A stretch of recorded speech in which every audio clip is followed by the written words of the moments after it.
the team have also seen. Have you talked about Need for Speed Payback yet, Bloodworth? No, I didn't. I didn't realize it was anywhere to play until the very end of the show when I saw it in the corner of Microsoft's booth. Oh, it was Yeah. also at EA Play, and that's where I played it right yeah. after a press conference. Oh boy, I'm gonna do a couple hours of talking. We'll see if I can pull this off.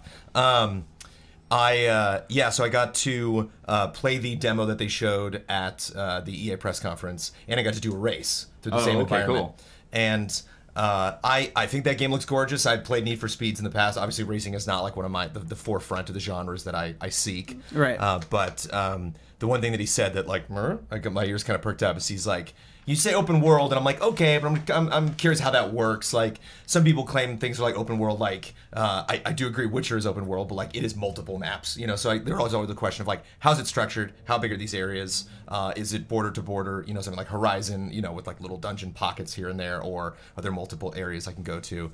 And he used the term true open world, which I thought was Not selling like those something other for sure. open world games. Well, but I mean, meaning that, you know, like maybe the open world I'm thinking of just like, yeah, roads connect to stuff, but Right. like maybe I'm kind of discouraged from going off road. Yeah, And I mean, I think that's what was it? The Hot Pursuit.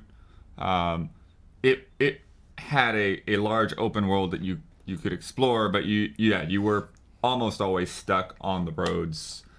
You couldn't just like venture off across the map somewhere. And I think even in the first trailer when they showed off, you can see them just kind of like kicking up dust in the desert. And Yeah. it's kind of like based on Vegas, but isn't Vegas. And so like you obviously have lots of, you know, open canyons to run through. And Yeah. didn't do a lot of that, but he, you know, could tell he was doing the demo differently and definitely cut some corners on the roads to try to catch up to some targets.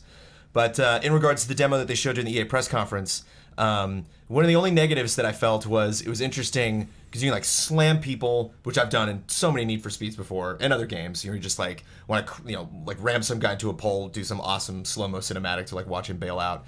And I had to like slow down and catch up to him. You know, it was like I got to get to that truck, and this car goes super fast, but then I would go flying past those guys, and it's like, well, now even if I'm slow down and I'm next to him, now I'm driving really slow because I've like slowed my speed. Right. It's kind of tricky to like slow and then speed up enough that like when I hit them it would do enough damage. And the whole thing was timed, and so like that took a little bit to adjust. And I wonder if like it was not the best thing, I think, to demonstrate the strengths of something like this, where you're just like freaking out to be fast enough to get to something, the need for speed. And it was interesting that the strategy was to be like slower than I wanted to be in a Need for Speed game to achieve the goals. Yeah, we saw a little bit of that when they were streaming the game right after the press conference. So we're just like, okay, he just kind of stopped and waited for the AI car to catch up to him. Right. Because the objective wasn't just to get to the truck, it was to take out the cars first. So hopefully they see that now and start adjusting it to make that not such a weird thing. But I did like the switch between cars when she like flies out the back of the truck, Right. and all of a sudden you're in this completely different vehicle that controls differently, has different speeds. Obviously, they're setting up some big confrontation between her and the other cops. Like, that's not the end of that mission.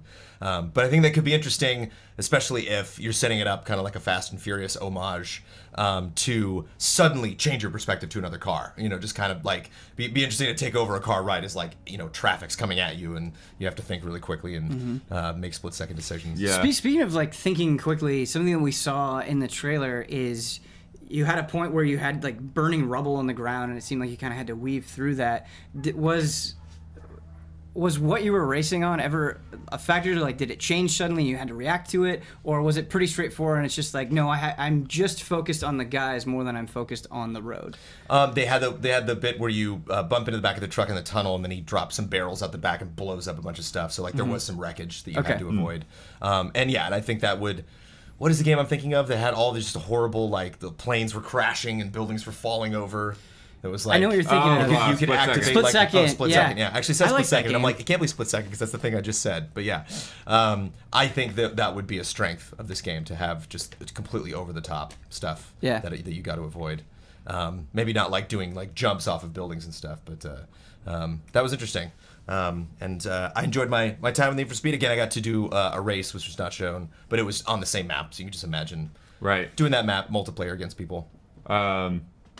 In that, did you notice anything like weird or funky with the AI or like extreme rubber banding or anything that would like bug people? No, I only got one.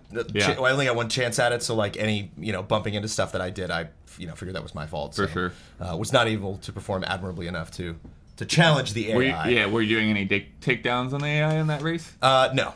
Okay. Just pretty straightforward racing. I feel like Need for Speed is a series where every third game I get really into, and then I'm just kind of out of it for the next 3 games. Yeah, and I think Payback might be that. I like.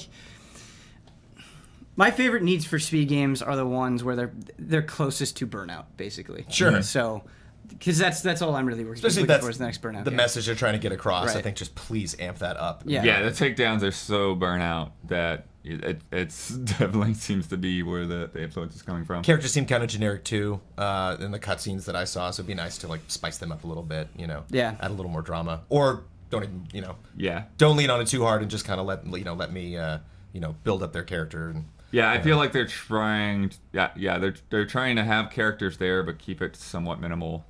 Because like we saw on a lot of the scenes, like they weren't really getting close in on their faces or anything like that. It's just like another voice in a car talking at you in a way. I feel like Need for Speed has occasionally done trying way too hard super well, where they're like, isn't this the coolest dude ever? And you're like, no, he's super lame, but he's so lame that I'm kind of into it. It's like you can't even believe what these characters are saying. It's a fine to line, each other. fingers It crossed, is. yeah. It is a fine line, yeah, for sure. So that's Need for Speed. Cool. Mr. Bloodworth. I'm gonna turn off that mic because there's no reason for that.